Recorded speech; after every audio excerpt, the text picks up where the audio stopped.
Hi, everybody. It's at 7 o'clock time again. I hope everybody's doing well. And I hope you're making your own humor wherever it can be found. It can be a little bit intense based on the COVID difficulty that we all have. But just keep trying to think of ways to smile every now and then. It will really be helpful. I have a few questions here. And one from Christina Chalminska from Perth, Ontario. And it's, I think, kind of a pivotal question. And it's one that we don't think of often enough, probably, in terms of our day-to-day engagement with life. And the question is, would you explain what you mean by continuum as it relates to spiritual growth? Well, I can only do that in relationship to material growth and spiritual growth at the same time, because in my mind, the two are interlocked.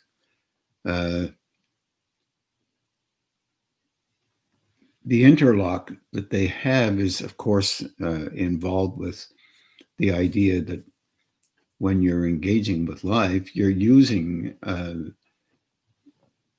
level of loving or intensity, you might call it, that is common in every person, yet at the same time, to create a form that is functional on these planes, we use that intensity or loving that is transmitted through these chakra systems or Sephirotic systems or valves.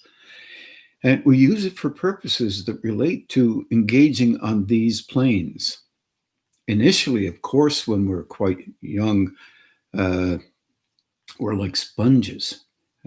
If you do a little bit of reading, you know that there are a tremendous amount of cells in the brain that will begin to die off rather quickly as we just age a little bit.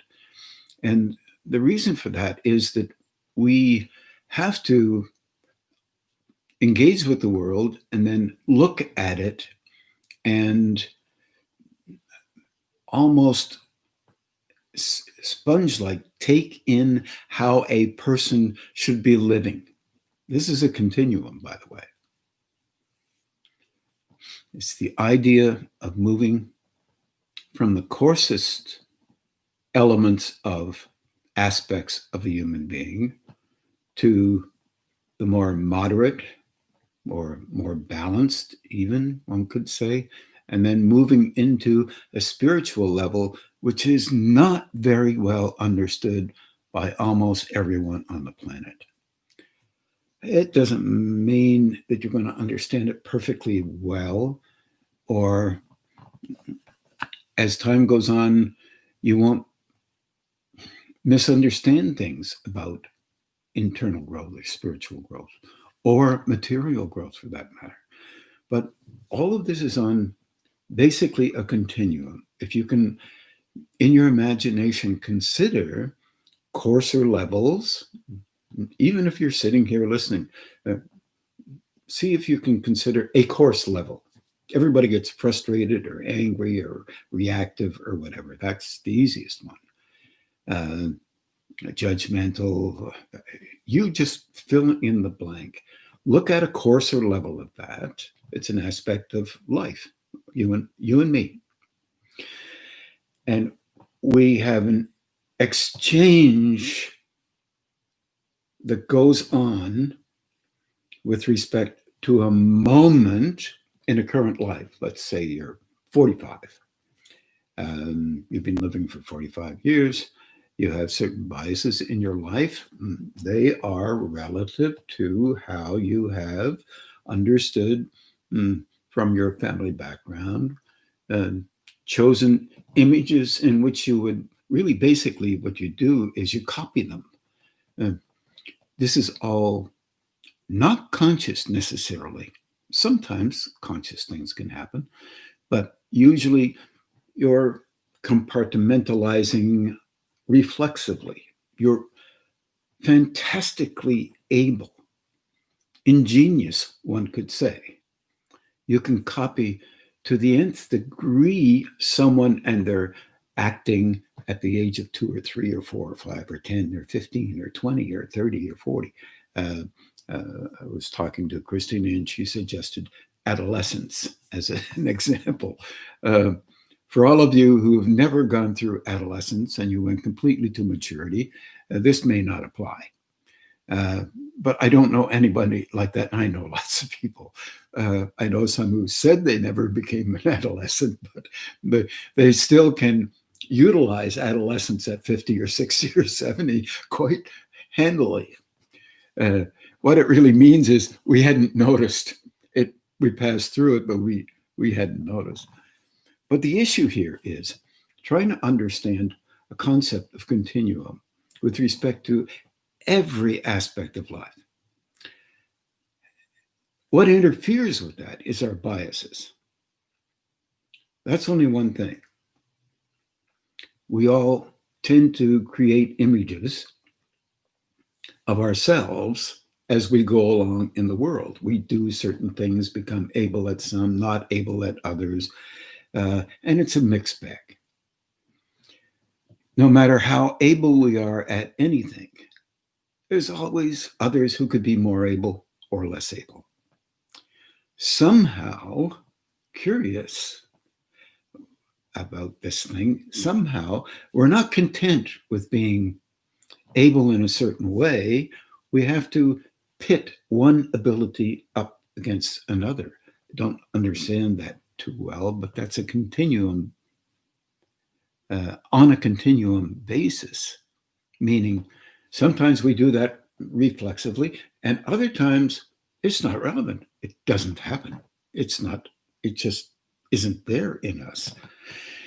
It's not that we can't perceive it, it's just not there. Other times we perceive something and we can actually perceive a response in our solar plexus, for example, or we react inside, don't show it outside, or we react and we show it outside because that's another aspect. We contend that showing it outside is a part of a continuum in relationship to that showing that makes some sense to us, because when others did that, they were really profoundly powerful and capable, and you want to be like that too. This is a place in us relating to growing. Continuums are always involved with growing. If they happen in the material plane, they are fairly conspicuous to some. Others don't even see they do that. Is it bad if they don't? No, it's not. Awareness is on a continuum.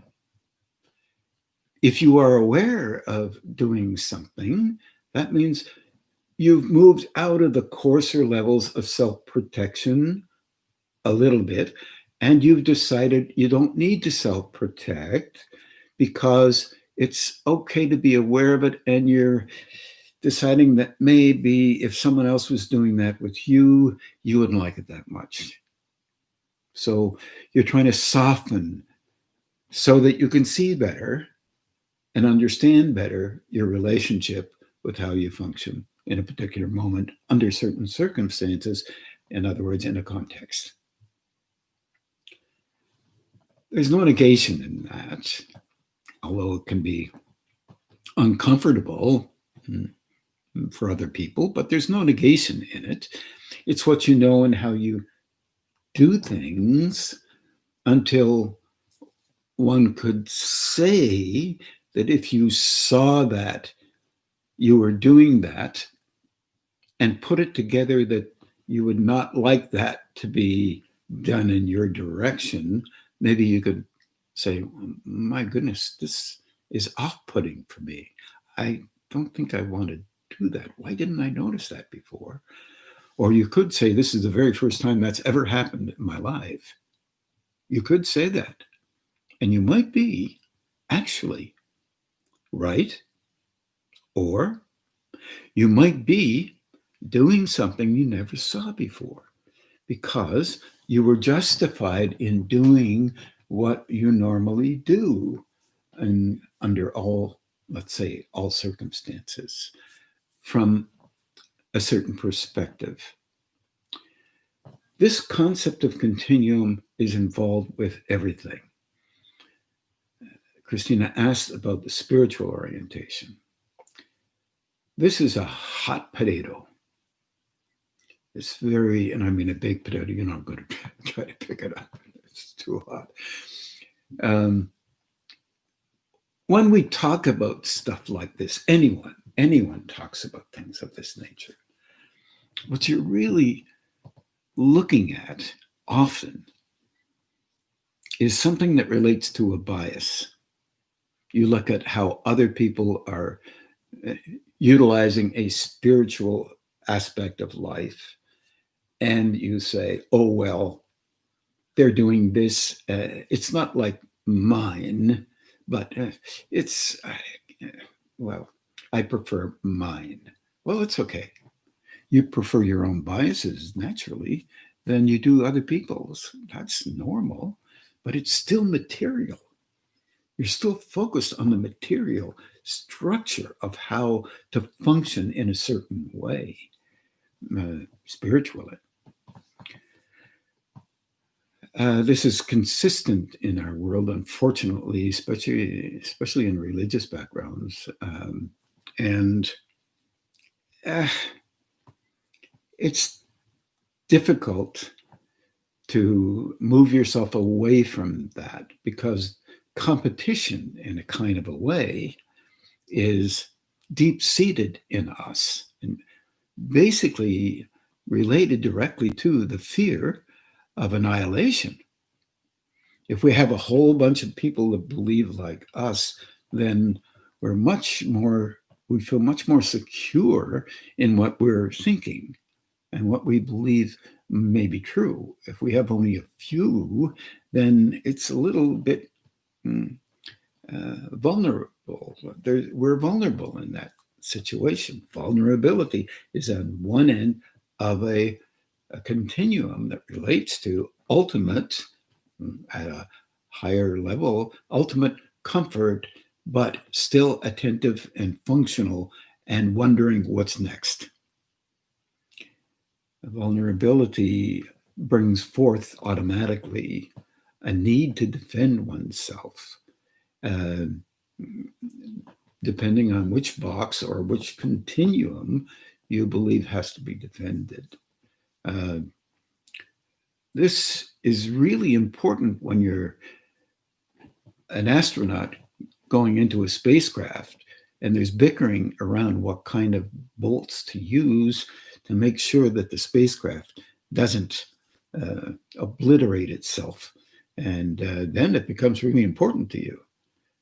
Less important is many other things, except as we age in terms of going past anywhere past the teenage years, we tend to narrow our world often. And I'm not talking about our educational background. I'm talking, well, even that can happen.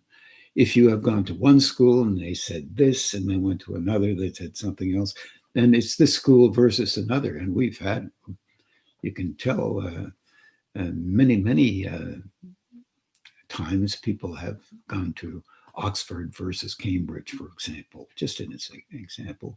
And people like Oxford better or Cambridge better because they went to it. And they become aligned with an idea. But there have been brilliant people that came from both of those wondrous universities, as well as Harvard and any other school that would be comparable. But there have been brilliant people who went to schools that were never heard of before, until that individual locked into an idea that made her or him famous, and therefore that school becomes considered a fairly highly touted school. You see how we do things. This is on a continuum once again. I'm belaboring the point, and there's good reason for that, from my perspective, I think, because in a spiritual vein, no matter what we come up with, ultimately, it probably is not quite exactly what the highest of all states would look like. Where philosophically, psychologically, if we attempt to come up with a definition of higher states, we move towards becoming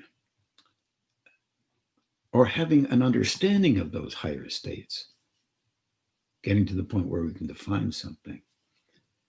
We do that through the auspices of words, past history, current history, what we believe if we've been told one thing is better than that, then we tend to do that, either culturally or family backgrounds or various churches or temples or wherever you would pick up on an idea.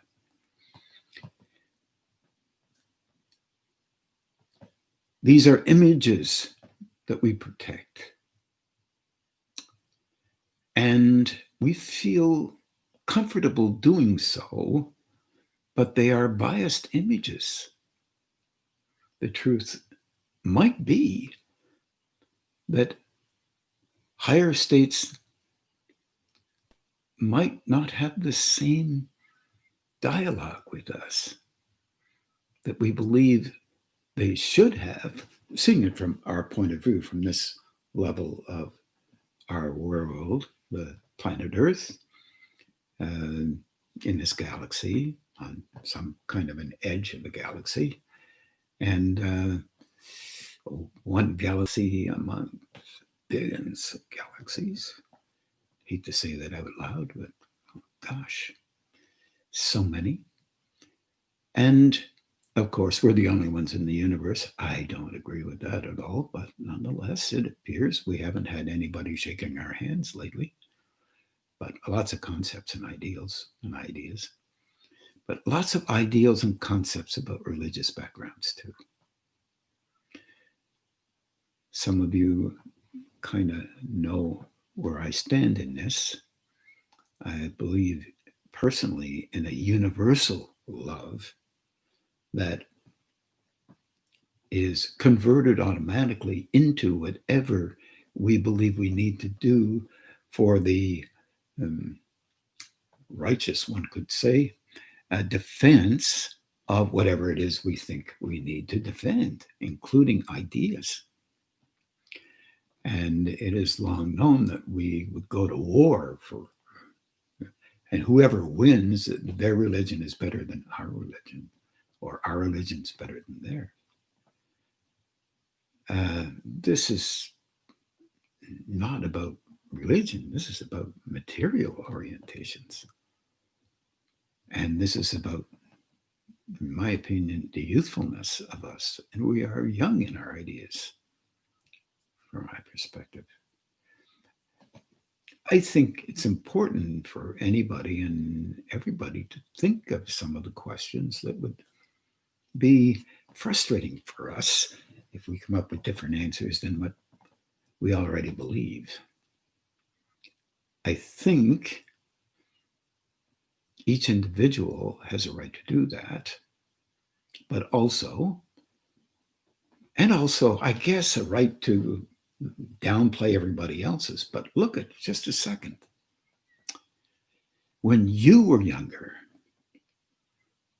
5, 6, you had ideas that you believe were true, and you operated under that rubric. Then you got to be a teenager, and you were just about close to knowing everything and knew really well you didn't.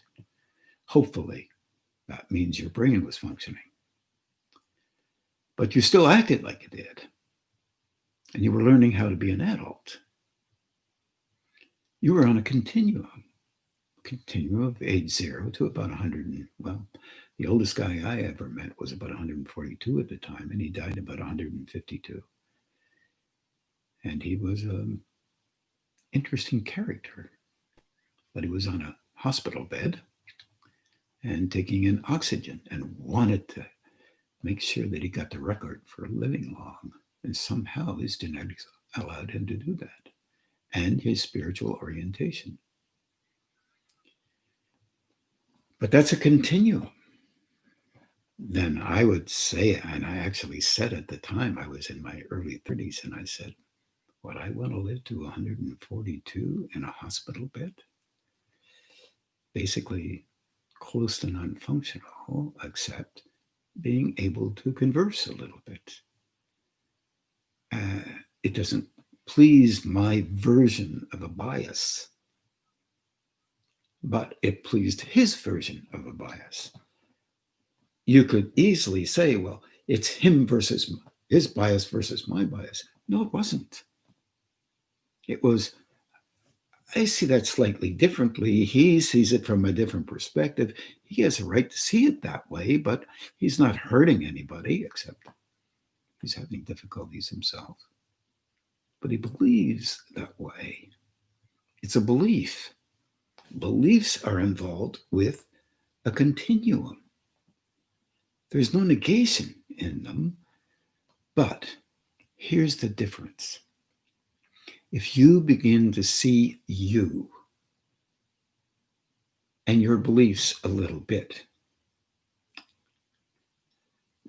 then there's room to broaden out and see you differently. That's a continuum. You're moving towards broadening out the way you see you in the world and the world itself, because you're a part of the world. At the same time, you realize that at times in your life, your views narrow down tightly, and you protect those views and express those views according to what you think is viable for you at that time. But you have the right to change your mind at any given moment. In relationship to an understanding of you and others. And it's very fascinating in the world of psychology and almost any area of life. No matter what we accomplish, there's more. Unless you say, there's no more. And then you hold and protect the fact that there's no more. Even if something else is invented that goes way beyond what we understood before, you won't really believe that that might be helpful. And some of our inventions are not helpful. Some of them are really helpful. Some of them are different or superior to the ones we had before. But they live in a context as well. The context of what they're involved with in our life, the life of 8 billion people. Soon to be more, probably. And our relationship with ourselves is also engaged in a continuum that can allow us to open more, but every time we shift and change and do something slightly different, our personality reflexes that are most often hidden from us express themselves relative to what we're sensing is changing. So we sense things and what we've already constructed in terms of images of how things should be, and we're protecting them unknowingly most of the time. Right in the midst of that is an angst that occurs. You can call it existential, you can call it whatever. An aspect of you thinks you are dying. I'm trying to answer more than one question here. It thinks you are dying because something is happening that changes you somehow inside that you're not completely aware of, because you're broadening and elongating along a continuum, but you can move along and move back and move along and move back. And if you find out, sometimes you'll have an idea that makes perfect sense to you, and then suddenly it doesn't make any sense anymore.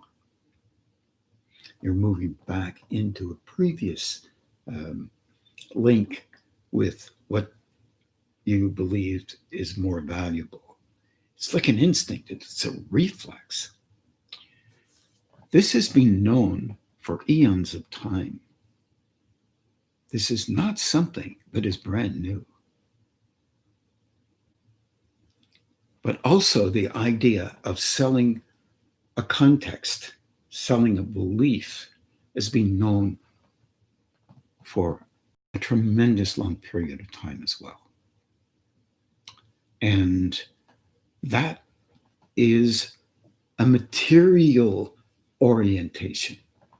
So we have aspects of spiritual backgrounds that are sold materially, presented, ideas are presented, and they must be viable. If you're going to be a believer, you have to believe this versus that, and that versus that.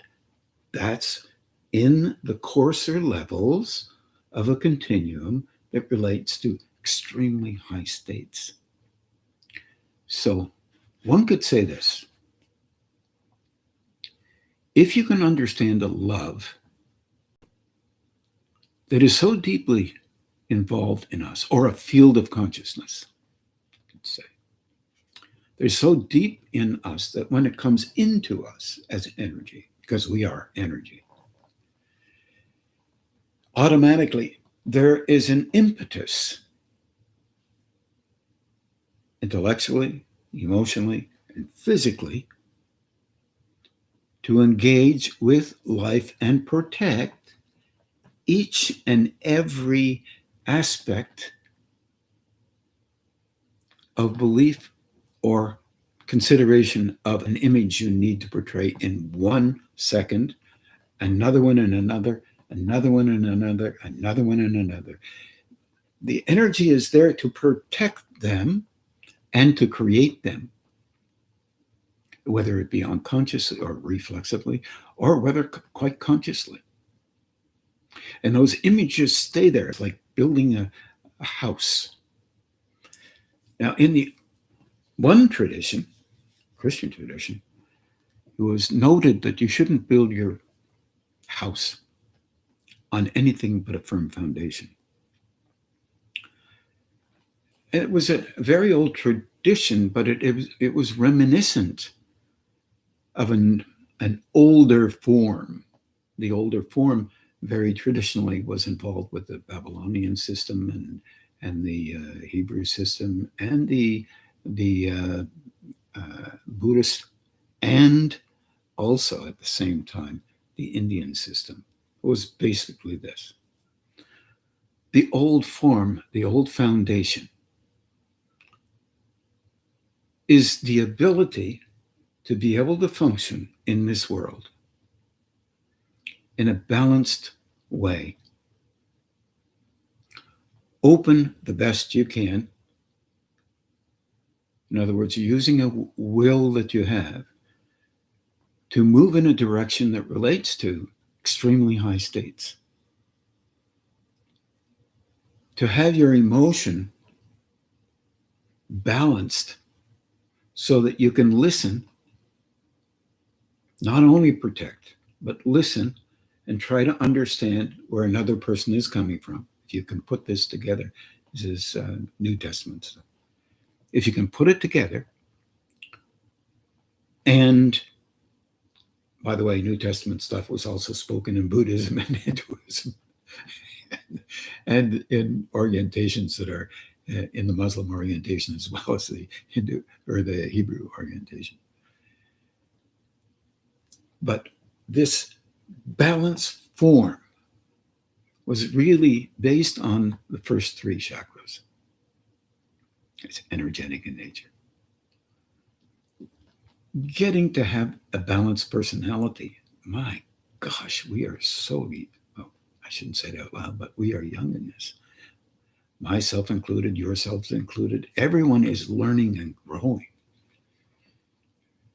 And that is a good thing, which means we're going to be vulnerable at times because we won't want to have an idea that is different than the ones we already have. Our unconscious will throw up an image of the fact that we are dying. This has been going on for years. I remember getting some of those things, seeing a cemetery, R.I.P., rest in peace, Ron. Images and other people talking about what they were getting and how we end up laughing because we realized that there must be internal changes going on because we couldn't see them on the outside. A sense of humor is often very, very helpful. It's very difficult. You know, and I know, when we walk into a church or a temple or a place of worship, you have to change and be very serious, as if some higher state only allowed serious beings in it. No offense, anybody, but heavenly day. We were also given the ability to smile and laugh from time to time. This is very difficult for us. I'm not making fun of us. I'm laughing with us because all of us have been serious in these places. And really, the reason why we were serious, really honestly, was so that we could engage internally with our version of what that higher state would be in a kind of semi-quiet, so we didn't have something that's drawing us off because we were easily pulled off of that engagement with another state or a wish and hope for our relationship with a higher engagement with consciousness or whatever tradition you were involved with, so that we could be comforted in the moments that we were there, where it was reasonably safe to be in that zone of comfort and love, because it was a place that was restricted from those who would give you a hassle while you were at prayer, one could say, or you're trying to be at one with another state, at least with an idea, at least with a belief. And you're trying to coordinate your emotion, your will, your position in place, your self-protected nature, and get it to a point where you could allow yourself to forget about the world external from the building and from the cave that you were going into, so that you could be okay from those moments that were different than whatever was happening in your life. Continuums are classically involved in everything, every emotion you have, every thought you have, every relevance that you allow yourself to have in accordance with the rules of the images that you've already constructed. And in that second, they're legitimate. The next phase is to allow yourself to pause from the fierce interjection of self-validity that goes on under those circumstances, to pause and allow yourself to try and understand deeper what's going on and why it's so necessary when it isn't necessary as much. There's an overemphasis on the protection of what you think should be, because it is trained.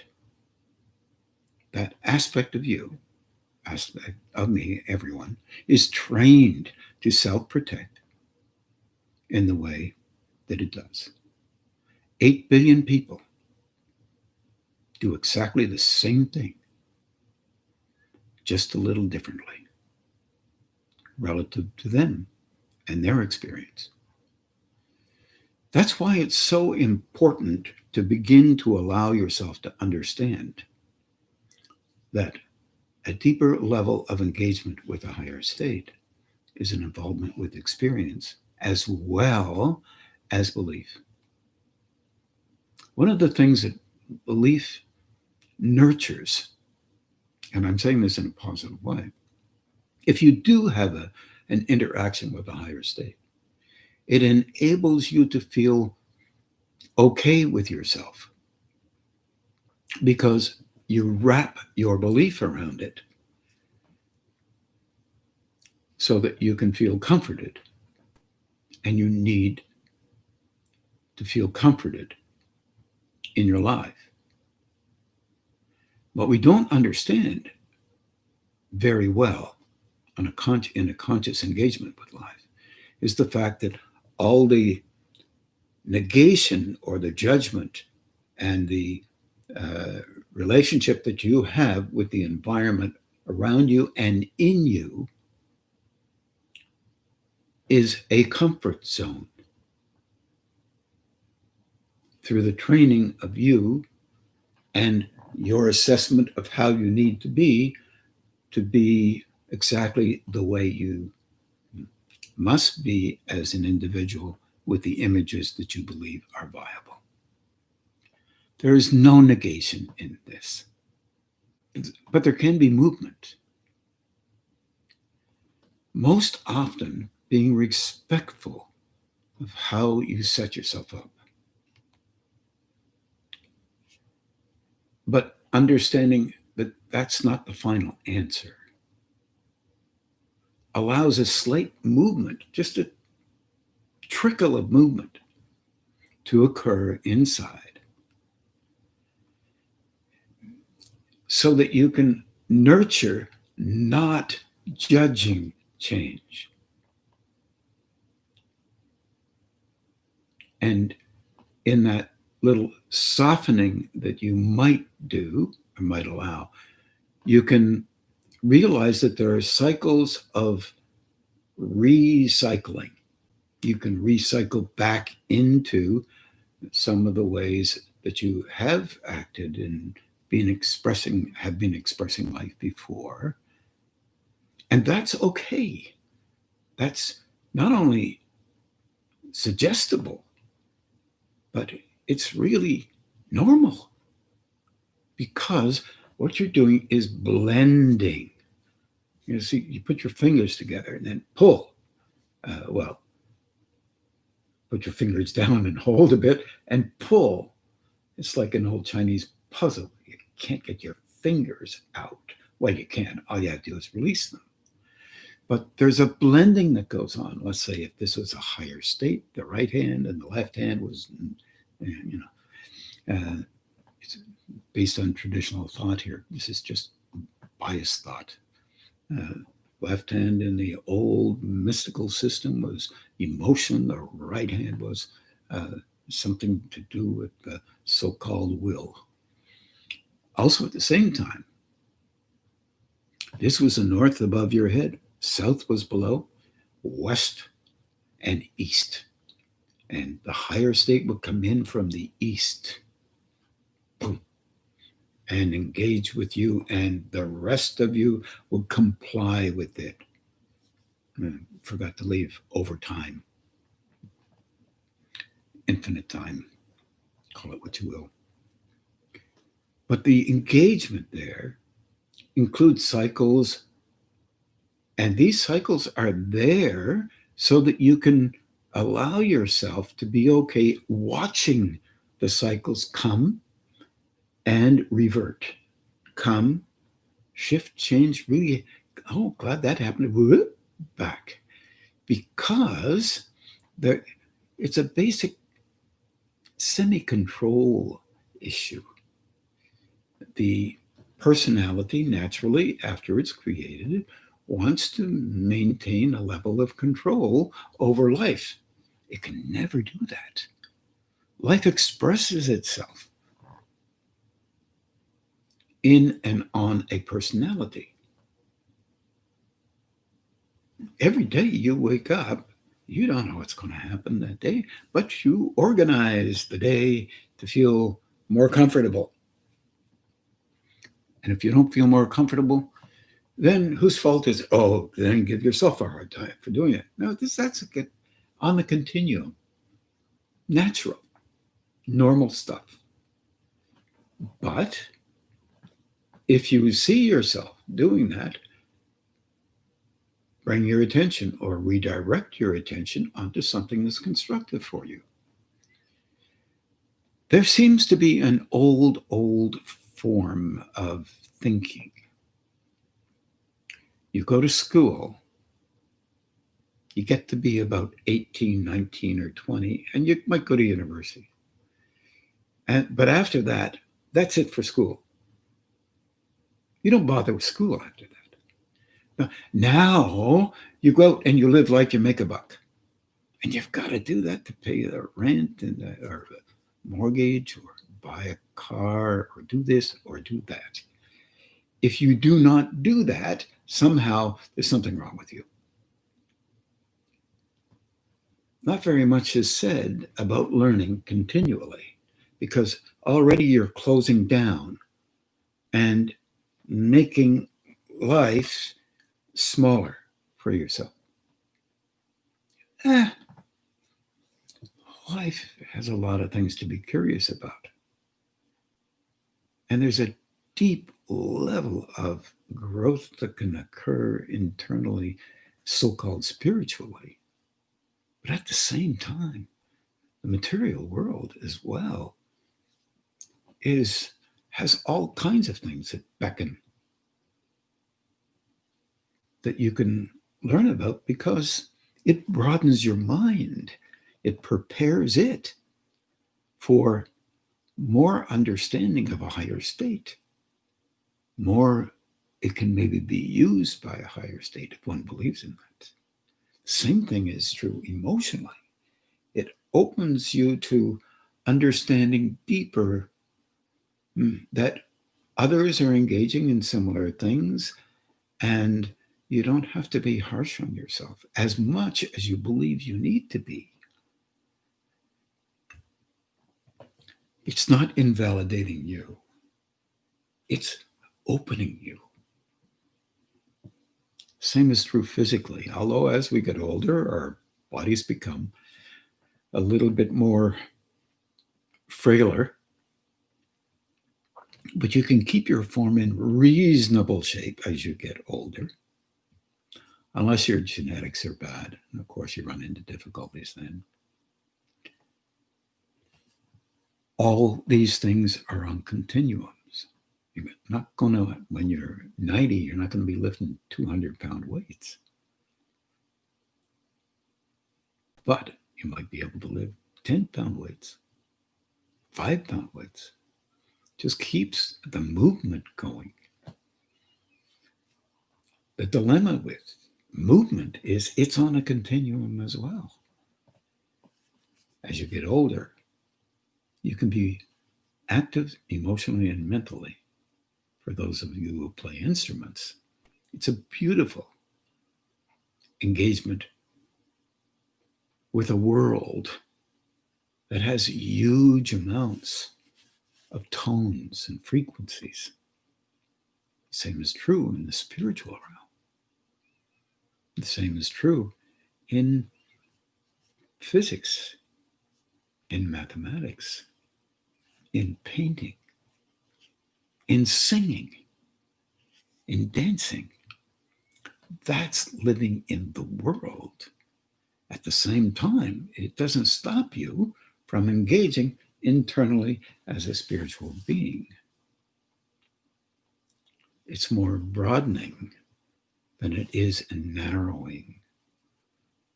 But narrowing is very attractive because there's less to protect and more intensity can be used. That's the broadening of intensity. It can be on a coarser level. There was an old thought as well that if you had great power in your body, you were truly spiritual. I mean, many people have used that energy for that purpose. And there's another one.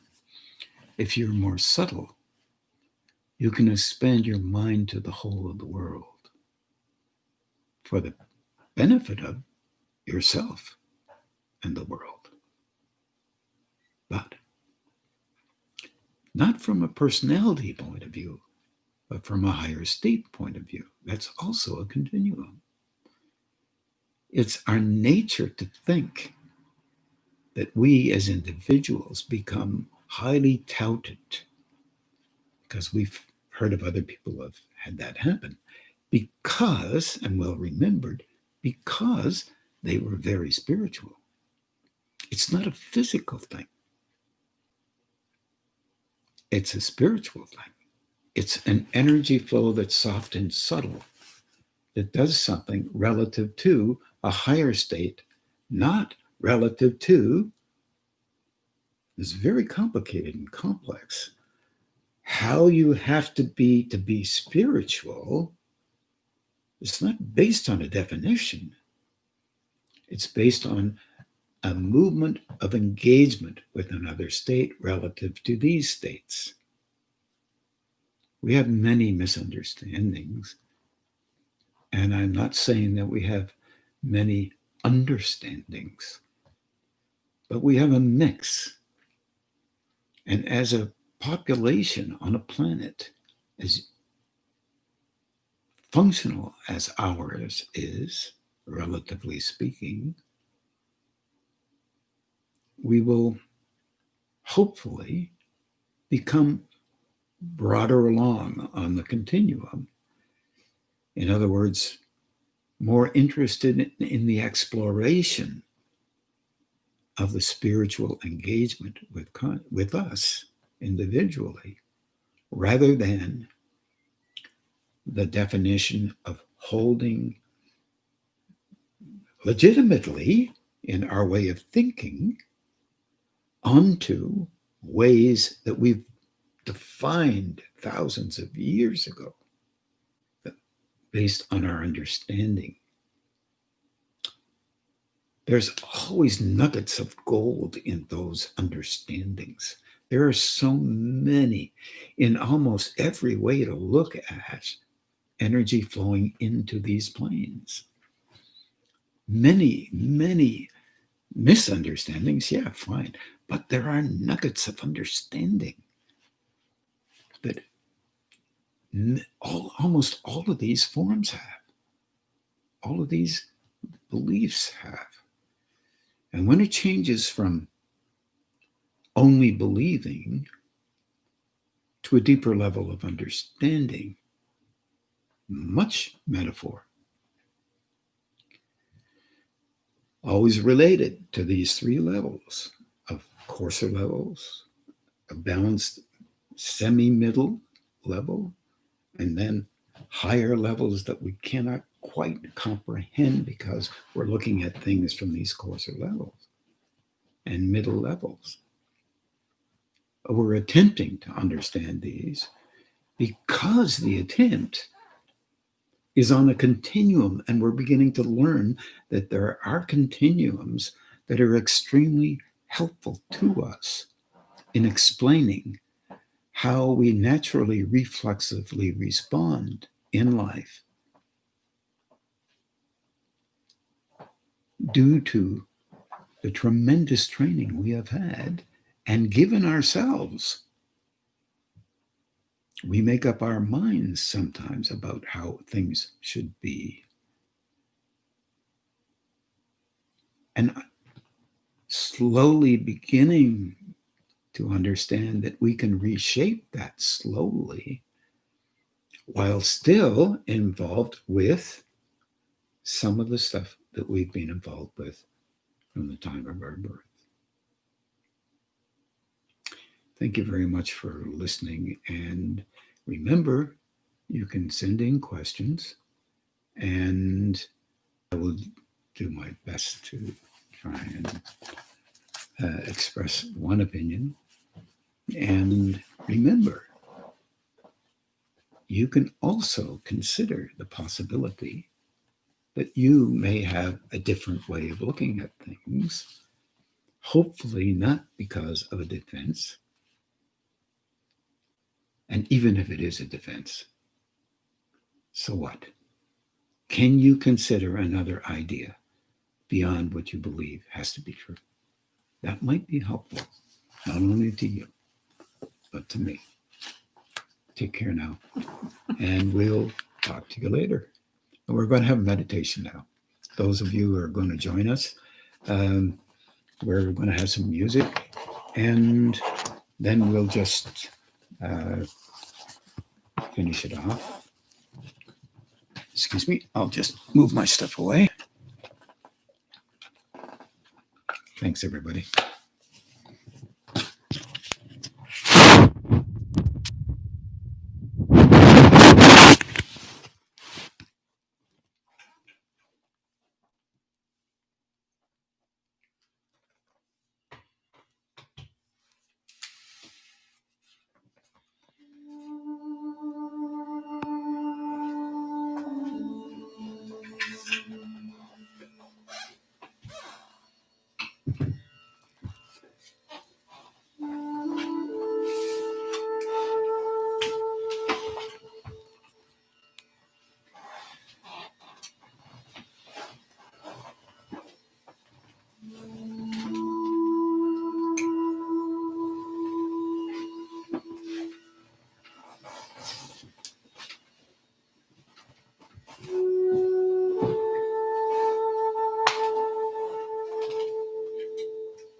Now we'll just begin to do the balancing and the grounding.